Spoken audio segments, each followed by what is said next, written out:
Puji Tuhan, Shalom Bapak Ibu Saudara sekalian. Senang berjumpa dengan para pejabat dari Gereja Bethel Indonesia, khususnya di DKI Jakarta. Kembali hari ini kita bersama-sama akan membicarakan sebuah topik menarik dalam program Ngeteh atau Ngobrol Teologi. Hari ini saya didampingi oleh hamba-hamba Tuhan yang luar biasa. Di sebelah kanan saya ada Bapak Pendeta Morotua Tampu Bolon. Horas, Pak? Horas. Puji Tuhan. Beliau adalah ketua Sibit dari Sibit Teologi, tentunya dari Perwil Pusat, dan beliau juga adalah staf gembala dari GBI Karanganyar. Kemudian yang di ujung saya yang berseberangan ini, walaupun kami nggak pernah berseberangan, selalu sehati, beliau adalah Bapak Pendeta Bun Mintat. Shalom Pak Bun. Shalom, shalom semua. Beliau adalah Kabid Teologia dan beliau juga adalah gembala sidang dari GBI mana Pak? Glory United. Glory United Jakarta Utara. Nah, sebelum kita memulai topik kita sesuai dengan namanya ngeteh, yuk kita ngeteh dulu. Mari Pak.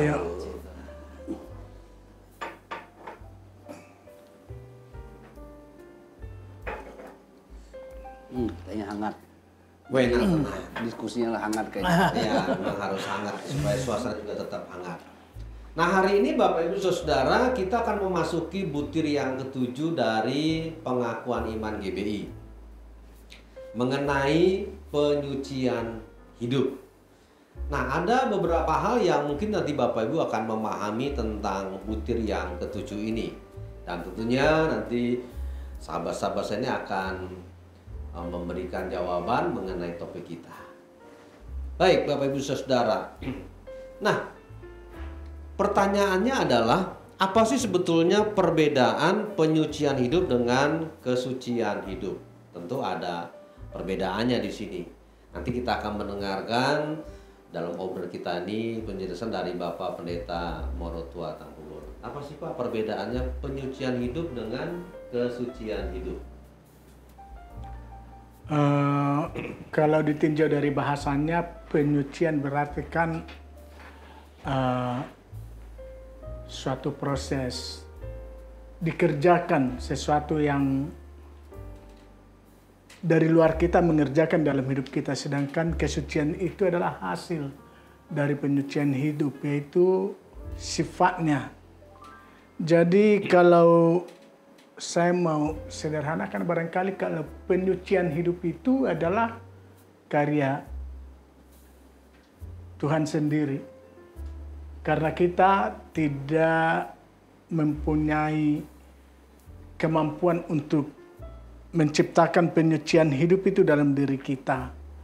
Kalau dalam Ibrani dikatakan bahwa Yesus duduk di tahta Bapa setelah selesai mengadakan penyucian hidup. Artinya penyucian hidup adalah karyanya yang telah dikerjakan tuntas. Dan setelah dikerjakan secara tuntas penyucian hidup orang berdosa itu, baru dia naik ke surga. Jadi penyucian hidup itu adalah karya Tuhan supaya kita juga beroleh kesucian hidup itu.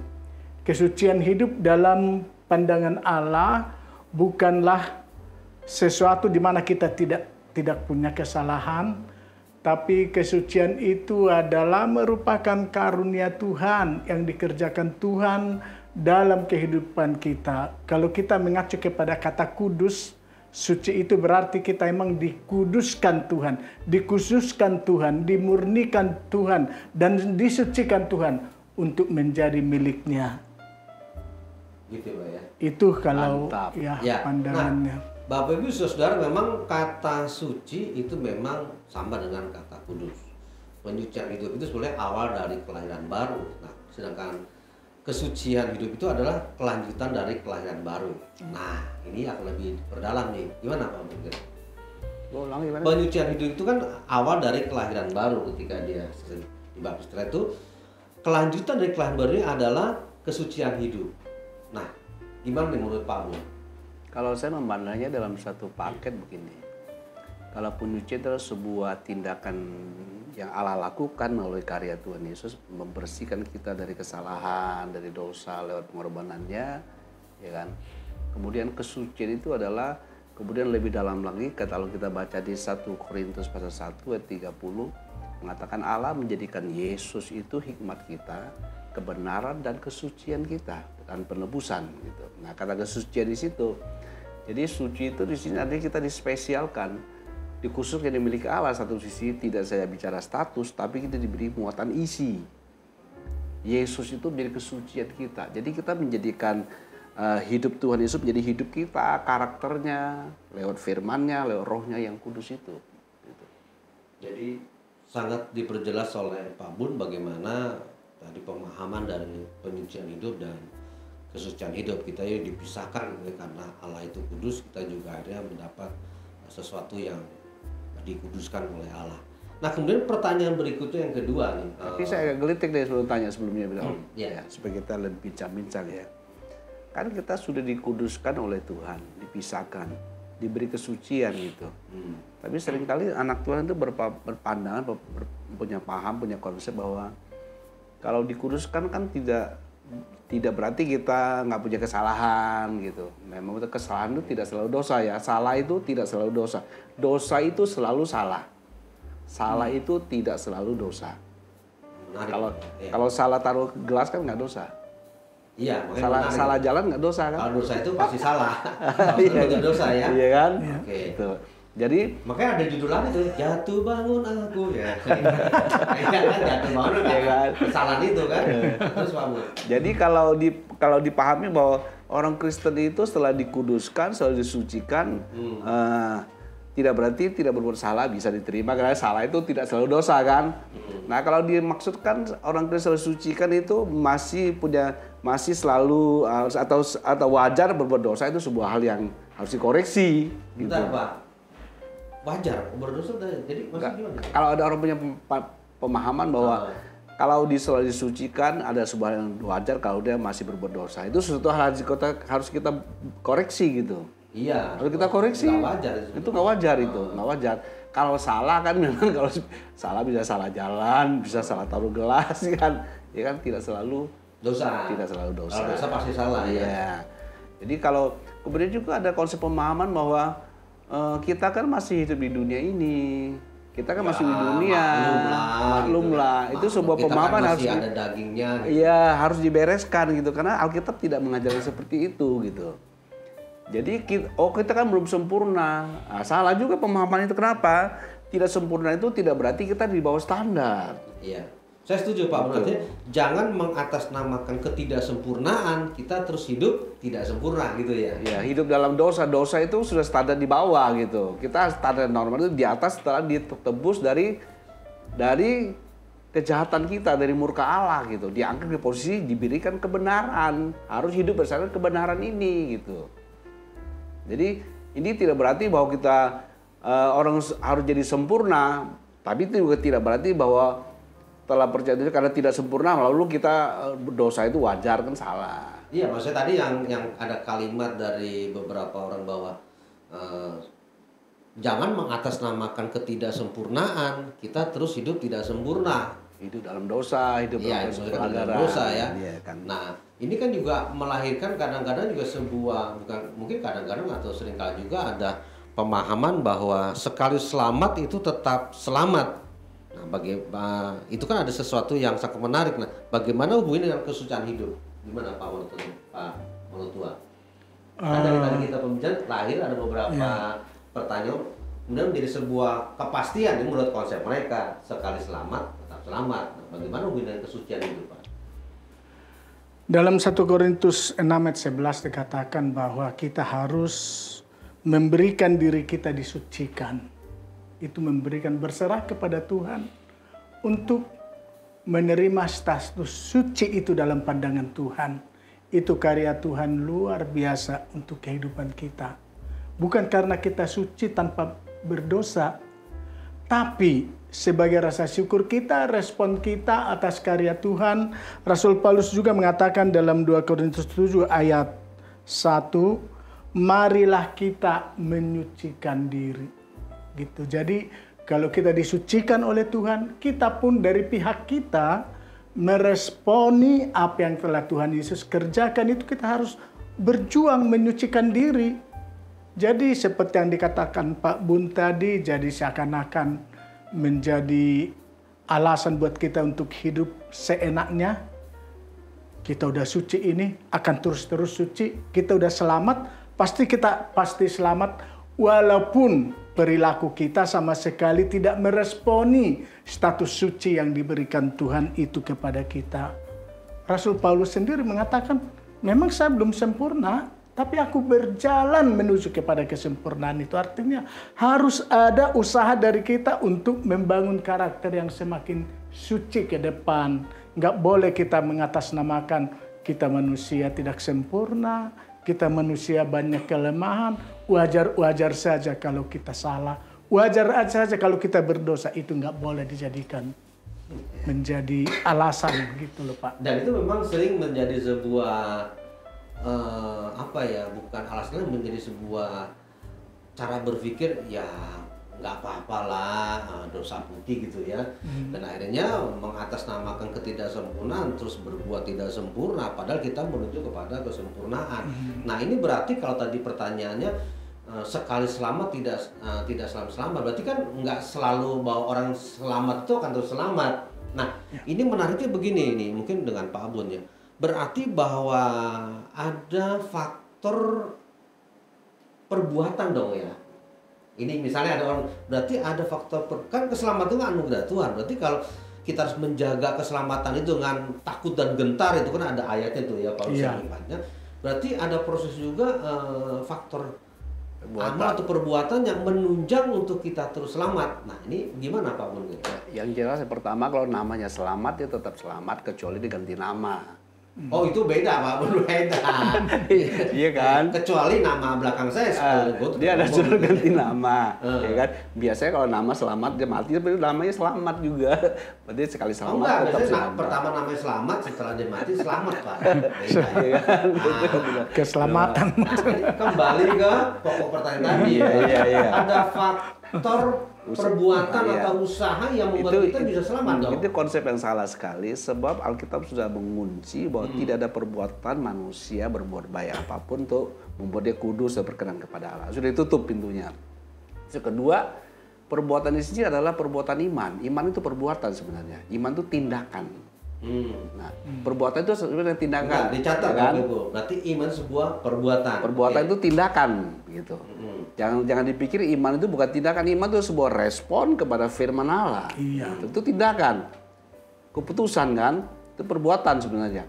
Jadi kalau kita disebut di sini perbuatan harus dilihat dalam konteks yang tepat adalah kita itu setelah dikuduskan kita harus hidup berdasarkan iman, hidup berdasarkan firman Allah, hidup berdasarkan karya Allah. Itu perbuatan kita. Yeah. Dengan takut dan gentar kita tidak boleh menyimpang dari firman itu. Kerjakan keselamatan, takut dan gentar.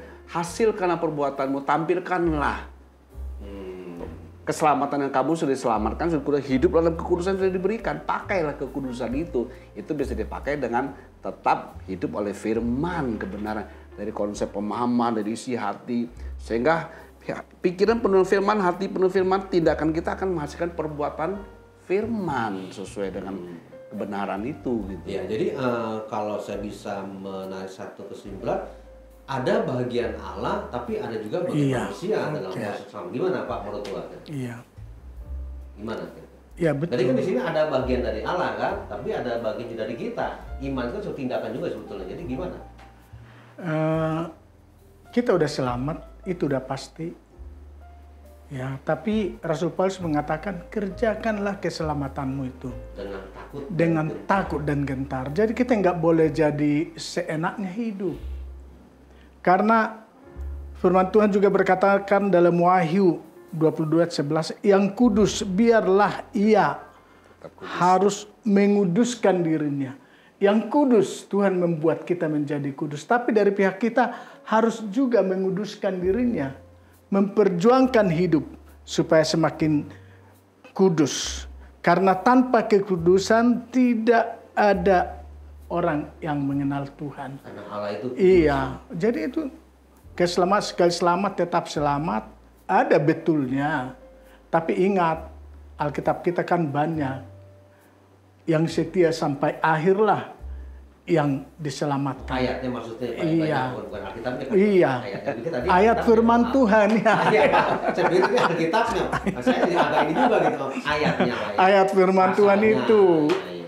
Jangan Supaya maksudnya supaya jangan pejabat mencomot-comot tahu. gitu loh Pak.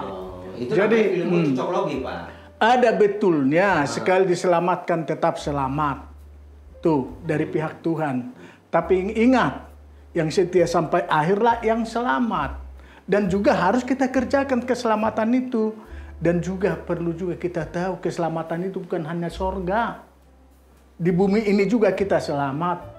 Selamat kalau kita terus menjaga kelakuan kita benar, menyucikan diri, menguduskan diri. Karena kalau kita berdosa, dosa itu akan menghukum kita kok. Jadi dosa harus dijauhi, kesucian harus dikejar. Jadi ada pepatah yang mengatakan jauhilah apa tuh katanya itu. Terus lakukanlah. Lakukanlah ajarannya, jauhilah larangannya kan begitu. Iya.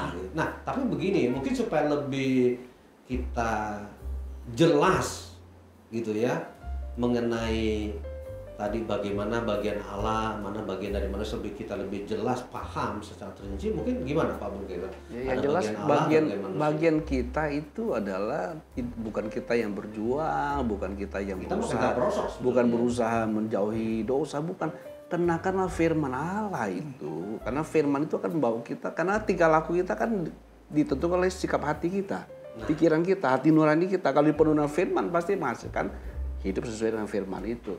Jadi kerjakan, nanti tampilkanlah, perlihatkanlah keselamatanmu. Sudah diselamatkan dengan takut dan gentar. Jangan kamu tidak mau mengenakan kebenaran itu, gitu. Jadi kalau di sini yang Pak Murul katakan benar bahwa kita harus dengan perbuatan ini, perbuatan kita itu adalah hidup oleh firman. Orang benar hidup oleh iman, oleh firman gitu. Gitu loh. Jadi bukan kita berusaha bikin amal, berusaha untuk menjauh, bukan itu, tapi kita hidup oleh firman itu gitu.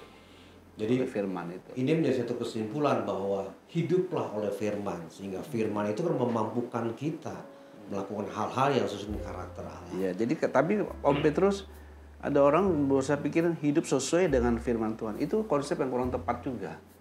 Bukan kita hidup terus menyesuaikan dengan firman, nggak bisa kita. Manusia itu nggak bisa dari usaha dirinya, harus hidup oleh firman, bukan menyesuaikan dengan firman. Nah, ini perbedaannya. Hidup oleh firman, bukan menyesuaikan dengan firman. Kalau menyesuaikan sama dengan hidup oleh taat, kita nggak bisa hidup taat. Itu dari kemampuan kita nggak mungkin. Ya. Iya. Nah. Hidup oleh kehendak, oleh firman Allah. Itu kata kuncinya, hidup oleh firman, bukan menyesuaikan oleh firman. Iya, kalau menyesuaikan kita berjuang lagi kan, babak belur. Ya. Babak belur, jatuh bangun. Kita bertekad tidak mau lagi, jatuh lagi. Bertekad tidak mau lagi, jatuh lagi. Kan, jatuh bangun. Gitu ya. Nah, Bapak Ibu Saudara, jadi sangat menarik. Inilah topik yang kita bahas hari ini mengenai penyucian hidup. Saya percaya kita semua diberkati untuk lebih Bapak Ibu Saudara mendalami hal ini. Nah, kan kita mempunyai ada beberapa buku yang saya bawa di sini. Bapak Ibu bisa melihat di dalam tata gereja kita. Ini dari tata gereja kita, di sini dibahas tentang pengakuan iman GBI. Kemudian juga Bapak Ibu juga bisa membaca dari buku Sikap Teologis GBI. Ini ada beberapa hal, nah termasuk diantaranya adalah mengenai penyucian hidup. Dan yang paling jadul memang ini mengenai pengajaran dasar. Dasar-dasarnya di sini diperjelas, diperinci. Walaupun kita tetap harus ya seperti hari ini mendengarkan program ngeteh atau ya setidaknya mengikuti beberapa seminar tentang teologi. Berbahagia setiap orang yang mendengar firman Tuhan, merenungkan dan mempraktekannya. Shalom, Tuhan memberkati. Shalom. Shalom. Tapi sebelumnya kita ngeteh dulu Pak. Oh. Namanya ngeteh. Mari kita ngeteh dulu. Juga belum habis dari tadi. Iya belum habis ini. Supaya tambah lebih hangat.